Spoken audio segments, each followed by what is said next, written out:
ഇന്ന് ഞങ്ങൾ ചെറിയൊരു യാത്രയ്ക്ക് ഇറങ്ങിയിരിക്കുകയാണ്. ശംഖുമുഖം, വേളി, വെട്ടുകാട് ഇതൊക്കെയാണ് പ്ലാൻ ചെയ്തിരിക്കുന്നത്. അപ്പോൾ നമ്മൾ ഇന്ന് ഞായറാഴ്ചയാണ്. എങ്ങനെയാണ് അവിടെ തിരക്കെന്നറിയില്ല. നമ്മൾ ആദ്യം ശംഖുമുഖത്തേക്കാണ് ഇപ്പോൾ പോകുന്നത്.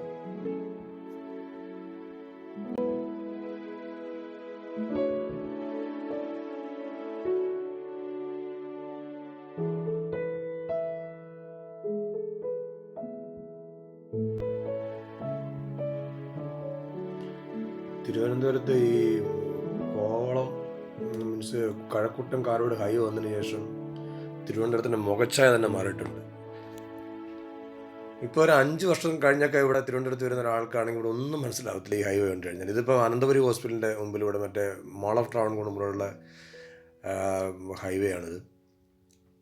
ഭയങ്കര മാറ്റമാണ് ഈ കുറച്ച് വർഷങ്ങളായിട്ട് ഉണ്ടായിട്ടുള്ളത് ഇവിടെ. എന്ത് റോഡാണ്, 4 വരി പാതയാണ്. അതുകൊണ്ട് ട്രാഫിക് ഒട്ടും തന്നെ ഇല്ല. ഇപ്പം ഇത് ലുലു മാളാണ്. ഹൈവേയുടെ സൈഡിൽ തന്നെയാണ് ലുലു മാള്. ഇന്ത്യയിലെ തന്നെ ഏറ്റവും വലിയ മാളാണെന്നാണ് പറയപ്പെടുന്നത്. ഇതിപ്പോൾ അടുത്ത വർഷം ഓപ്പൺ ആവുമെന്ന് തോന്നുന്നു. ഏതാണ്ട് ഒരു 200 മീറ്ററോളം റോഡ് ഫ്രണ്ടേജ് ഉള്ളൊരു മാളാണ്. ഒരു ഓപ്പൺ ആയി കഴിഞ്ഞാൽ ഒരു ഫാമിലിക്കൊക്കെ ഒരു ദിവസം വന്ന് ഇവിടെ ഫുൾ അടിച്ചു പൊളിക്കാനുള്ള എല്ലാ സാധനവും ഉണ്ടാകും. അപ്പോൾ ശരിക്കും പറഞ്ഞാൽ ഇവിടെ ഈ മാൾ വരുമ്പോഴത്തേക്ക് ഈ ഭാഗം നല്ല തിരക്കുമായിരിക്കും, ഉറപ്പാണത്. എന്താ ബിൽഡിംഗ് എന്ന് നോക്കി, രാത്രിയും പകലും എല്ലാം പണി നടക്കുക കേട്ടോ. ഹായ് ഫ്രണ്ട്സ്, നമസ്കാരം. എല്ലാവർക്കും സുഖമാണെന്ന് വിചാരിക്കുന്നു. കൊറോണ സമയമായിട്ട് സുഖമാണെന്ന് വയ്ക്കുന്ന അർത്ഥമൊന്നുമില്ല. അപ്പം നമ്മൾ ഇന്ന് ശംഖുമുഖത്താണ്. തിരുവനന്തപുരത്തിൻ്റെ പല സ്ഥലങ്ങളും ടൂറിസ്റ്റ് പ്ലേസുകളും കൊറോണ ബാധിച്ച് അടച്ചിട്ടിരിക്കുകയായിരുന്നു. അതെല്ലാം ഇപ്പോൾ ഓപ്പൺ ആയിട്ടുണ്ട്. ഇന്നിപ്പോൾ നമ്മൾ ശംഖുമുഖത്താണ്. ഇവിടെ നമ്മൾ നേരെ വെട്ടുകാട് ചർച്ചിൽ പോകുന്നുണ്ട്, പിന്നെ വേളിയിലും പോകുന്നുണ്ട്. വേളി ഇവിടെ വന്നപ്പോൾ അറിയുന്നത് അടച്ചിട്ടിരിക്കുകയാണെന്നാണ് അറിയുന്നത്. 1-ാം തീയതി തുറക്കുമെന്ന് അറിയുന്നത്. അങ്ങനെ വേളി പിന്നെ ഒരു ദിവസമാകും. അപ്പോൾ ഇന്ന് സൺഡേ ആണ്. ഇവിടെ വന്നപ്പോൾ ഇവിടെ ധാരാളം തിരക്കുള്ള സമയമാണ്. എല്ലാം ധാരാളം കാറുകളൊക്കെ ഇങ്ങനെ പാർക്ക് ചെയ്തിട്ടുണ്ട്. നമുക്ക് ശംഖുമുഖത്തിൻ്റെ കൂടുതൽ കാഴ്ചകളിലേക്ക് പോകും.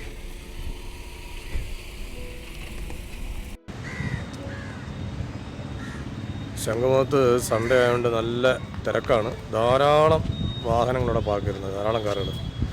കൊറോണയൊക്കെ ആൾക്കാർ അതിൽ നിന്നൊക്കെ മോചനം നേടി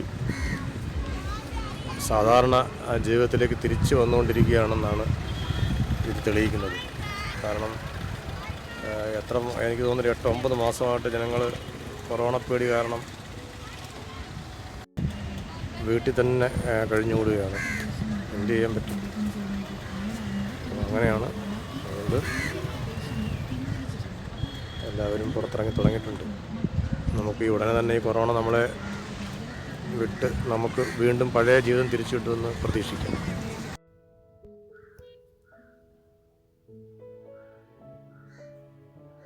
ശംഖുമുഖത്തിൻ്റെ ലാൻഡ്മാർക്കാണ് ഈ മത്സ്യകന്യക. ശരിക്കും ശംഖുമുഖത്ത് വരുമ്പോൾ നമ്മൾ ശംഖുമുഖം എന്ന് പറയുമ്പോൾ തന്നെ ആദ്യം മനസ്സിൽ വരുന്ന ഈ മത്സ്യകന്യകയുടെ രൂപമാണ്. പക്ഷെ ഇപ്പോൾ ഈ മത്സ്യകന്യയോടൊപ്പം തന്നെ മറ്റൊരു സംഭവം ഇവിടെ ഉണ്ട്. അത് ഇന്ത്യൻ എയർഫോഴ്സ് ഇവിടെ സ്ഥാപിച്ച ഒരു ഹെലികോപ്റ്ററാണ്. അതിപ്പോൾ അടുത്തിടയ്ക്കാണ് സ്ഥാപിച്ചിരിക്കുന്നത്.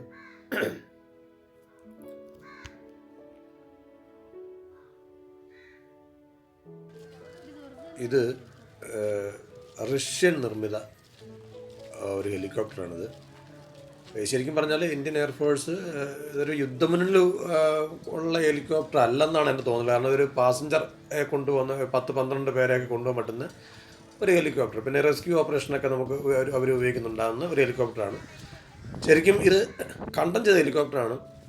എയർഫോഴ്സ് ഇങ്ങനെ കണ്ടം ചെയ്ത ഫ്ലൈറ്റുകളൊക്കെ കൊണ്ടുവന്ന് ഇന്ത്യയുടെ പല ഭാഗങ്ങളിലും സ്ഥാപിക്കാറുണ്ട്. നമ്മുടെ ജവഹർ ബാലഭവനിൽ ഒരു ഫ്ലൈറ്റ് അവരുടേതായിട്ടിരിപ്പുണ്ട്. അത് നിങ്ങൾ പലരും കണ്ടിട്ടുണ്ടാകും. ആ ഫ്ലൈറ്റൊക്കെ ഇവിടെ വെള്ളയമ്പലം ജവഹർ ഭവനിലിരിക്കുന്നത്. ഇത് വന്നിട്ട് കൽമണ്ഡപമാണ്, നൂറ്റാണ്ടുകൾ പഴക്കമുള്ള കൽമണ്ഡപം. അതിനോട് ചേർന്നൊരു കിണറുണ്ട്. ഇത് പത്മനാഭ സ്വാമി ക്ഷേത്രവുമായിട്ട് ബന്ധപ്പെട്ട് നിൽക്കുന്ന ഒരു കൽമണ്ഡപവും അതിൻ്റെ കിണറുമാണ്. അവിടുത്തെ ഭയങ്കര ഉത്സവമൊക്കെ ആയിട്ട് അന്നൊക്കെ ഇവിടെ വലിയ ആഘോഷമാണ്. ഇന്നിപ്പം ശരിക്കും മലിനമായി കിടക്കുകയാണ് ഇതെല്ലാം.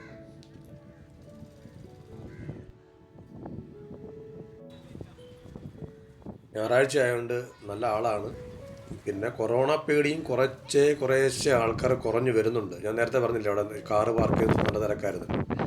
ഇവിടെയും നല്ല തിരക്കാണ്. പിന്നെ ഇവിടെ വന്നപ്പോൾ ഞാൻ നിങ്ങളെ കാണിക്കണമെന്ന് വിചാരിച്ചൊരു കാര്യമുണ്ട്. വളരെ സങ്കടകരമായൊരു കാര്യമാണ് അത്. ഈ കൊച്ചു കുട്ടികളുടെ ഒരു സംഭവമാണ്. അതിതാണ് എന്താണെന്ന് വെച്ച് കഴിഞ്ഞാൽ, ഇത് കുട്ടികൾക്ക് ഇവിടെ വന്നു കഴിഞ്ഞാൽ ഒരു ആഘോഷമായിരുന്നു. ഇതൊക്കെ ഇപ്പം തുരുമ്പിച്ച് ആരും ഉപയോഗിക്കാതെ നോക്കാനും കാണാനും ആളില്ലാതെ കിടക്കുകയാണ്.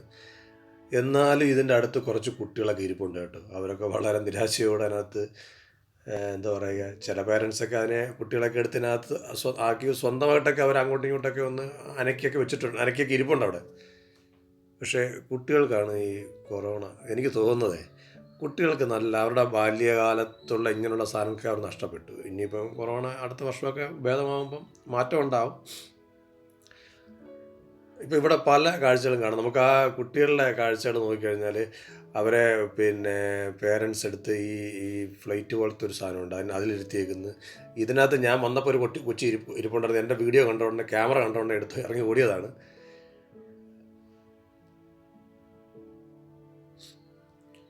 ഇതൊന്നും തുരുമ്പിച്ചിരിക്കുക. ഇതൊക്കെ ഇനി ഉപയോഗിക്കുമ്പോൾ എങ്ങനെയാവുമെന്ന് അറിയില്ല. ഇതാണ്ട് കണ്ടോ, കൊച്ചു കുട്ടി ഒരാൾ അതിനകത്ത് ആടുന്നുണ്ട്, അടുത്ത ആൾ അതിലാടാൻ കയറിപ്പോകുന്നുണ്ട്. നോക്കിയേ, അനങ്ങാത്ത സ്കൂട്ടറാണ്. അതിൽ ഓരോ സ്കൂട്ടറിലും ഓരോ കുട്ടികളെ പിടിച്ചിരുത്തിയിട്ടുണ്ട്. അവർക്കതൊരു സന്തോഷം.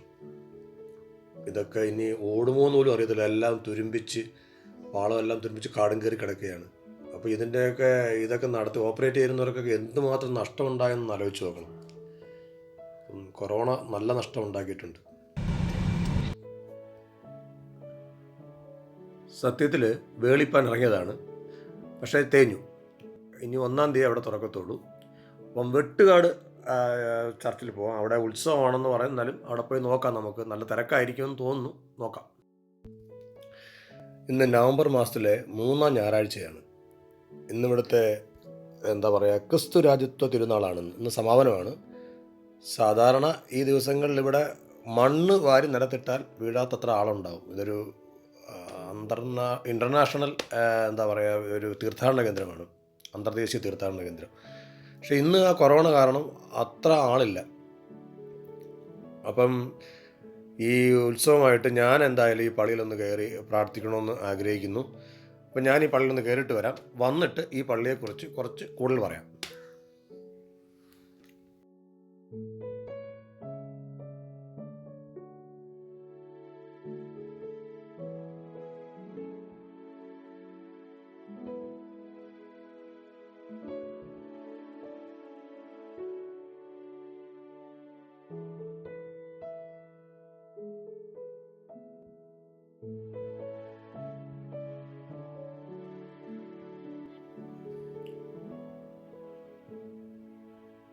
മാദ്രെ ദേ ദേവൂസ് ചർച്ച് എന്നാണ് ഈ പള്ളി അറിയപ്പെടുന്നത്.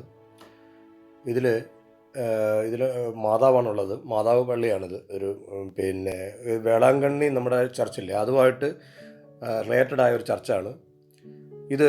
ഒരു പോർച്ചുഗൽ ഫാദർ ഫ്രാൻസിസ് സേവിയർ അദ്ദേഹം സ്ഥാപിച്ചതായിട്ടാണ് ചരിത്രം. ഇത് നമ്മുടെ മത്സ്യത്തൊഴിലാളികൾക്ക് വേണ്ടി അദ്ദേഹം സ്ഥാപിച്ച 500 വർഷങ്ങൾക്ക് മുമ്പ് സ്ഥാപിച്ചതായിട്ടാണ് ചരിത്രം പറയുന്നത്. അന്നൊരു ചെറിയ പള്ളിയായിരുന്നു. പിന്നീട് 1934 ഒരു നല്ലൊരു പള്ളി അന്ന് പണിഞ്ഞിരുന്നു. അതായിരുന്നു വർഷങ്ങളോളം ഇവിടെ ഉള്ള പള്ളി. ഇപ്പോൾ ഈ കാണുന്ന ഈ പള്ളി വന്നിട്ട് എനിക്ക് തോന്നുന്നു 2-2.5 വർഷമേ ആയിട്ടുള്ളൂ ഈ പള്ളി പണി പൂർത്തിയായിട്ട്. ഇതിനു മുമ്പുള്ള പള്ളി 1934 പണിഞ്ഞ് വളരെ വർഷങ്ങളോളം ഉള്ള പള്ളിയായിരുന്നു അത്. പിന്നീടാണ് ഇത് മാറ്റി പണിഞ്ഞത്. ഈ പള്ളിയുടെ ഒരു കാര്യം എന്താണെന്ന് വെച്ച് കഴിഞ്ഞാൽ, എല്ലാ മതസ്ഥരും, അതായത് നമ്മുടെ ഇവിടെയുള്ള എല്ലാ മതസ്ഥരും ഈ പള്ളിയിൽ വരുന്നുണ്ട്, പ്രാർത്ഥിക്കാൻ വരുന്നുണ്ട്. ഭയങ്കര വിശ്വാസമാണ്. ഇവിടെ വന്ന് പ്രാർത്ഥിച്ചാൽ ആ പ്രാർത്ഥിക്കുന്ന കാര്യം നേടാമെന്നാണ് ഒരു വിശ്വാസമുള്ളത്. ഇത് കടലിന് അഭിമുഖമായിട്ടാണ് നിൽക്കുന്നത്. അത് വേളാങ്കണ്ണി പള്ളി അതുപോലെ തന്നെയാണ്, അതേപോലെയാണ് ഇവിടെയും ചെയ്തിരിക്കുന്നത്.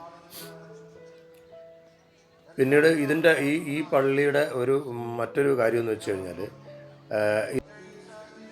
ഒരു ഇൻ്റർനാഷണൽ തീർത്ഥാടന കേന്ദ്രമാണിത്. അതുകൊണ്ട് ഇന്നത്തെ ദിവസം, അതായത് ഈ ദിവസങ്ങളിൽ ഇവിടെ നല്ല തിരക്ക് അനുഭവപ്പെടേണ്ടതാണ്. പക്ഷേ നിർഭാഗ്യവശാൽ കൊറോണ കാരണം ഇവിടുന്ന് ആൾ കുറവാണ്. ഇവിടുത്തെ ലോക്കലായിട്ടുള്ള കുറച്ച് ആൾക്കാർ മാത്രമേ ഇവിടെ നിന്നുള്ളൂ.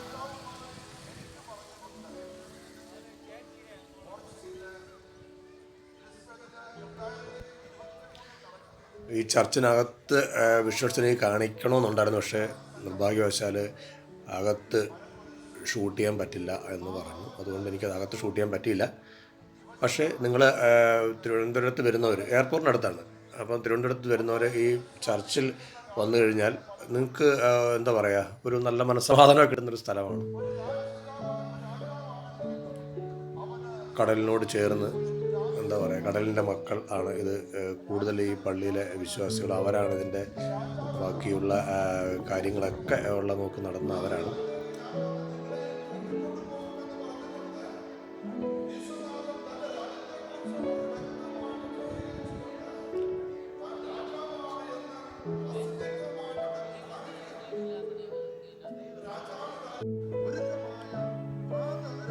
ഇപ്പം ഇവിടെ യേശുവിൻ്റെ ഒരു പ്രതിമ ഉണ്ട്. അവിടെ ശരിക്കും അവിടെയാണ് പ്രധാന കേന്ദ്രം. അവിടെ പ്രാർത്ഥിക്കാൻ വരുന്നതും മെഴുകുതിരി കത്തിക്കാൻ വരുന്നതും. പക്ഷേ ഇന്ന് നല്ല തിരക്ക് വന്ന സമയം ഇല്ല, തിരക്കില്ലാതെ പോയി. അങ്ങനെയെങ്കിൽ ക്രിസ്തുരാജ് രാജാവാണ് എന്ന് വ്യക്തമായിട്ട് നമ്മുടെ മുമ്പിൽ അവതരിപ്പിക്കുകയാണ്.